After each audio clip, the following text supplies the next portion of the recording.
অনুরাগের ছোঁয়া ধারাবাহিকের নতুন পর্বে দেখা যায় যে মিশকাকে জব্দ করতে এবার মিশকার ছেলেকে চুরি করে নিজের আস্তানায় নিয়ে আসলো তবলা। তবলার পাতানো ফাঁদে পড়ে আসল সত্যিটা জানিয়ে দিল মিশকা। মিশকার কথাগুলো রেকর্ড করে মিশকার মুখোশ করে দিল তবলা। সবাই জেনে গেল অনুজ আসলে মিশকার বয়ফ্রেন্ড। মিশকার ইশারায় ভালো মানুষের মুখোশ পরে দীপাকে সূর্যের জীবন থেকে সরাতেই কলকাতা এসেছে অর্জুন। অনেকদিন পরে বাড়িতে ফিরে এসে দাদা ও বৌদির কাছে সবকিছু শুনে তবলা আর দেরি না করে সোজা চলে এসেছে সেনগুপ্ত বাড়িতে।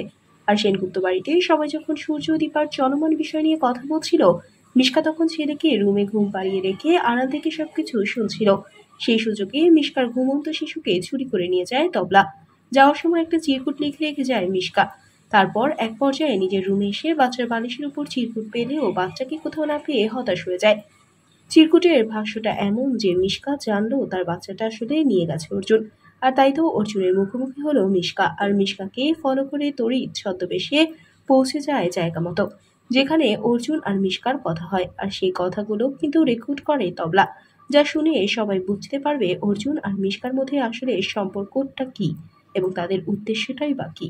তাহলে কি এবার সবকিছু জানার পরে মিশকার মুখোমুখি হওয়ার আগে অর্জুনকে থাপ্পড় মারবে দীপা? বন্ধুরা, তোমাদের কি মনে হয়? এক্ষুনি একটি লাইক দিয়ে এবং কমেন্ট করে জানিয়ে দাও তোমাদের মতামত।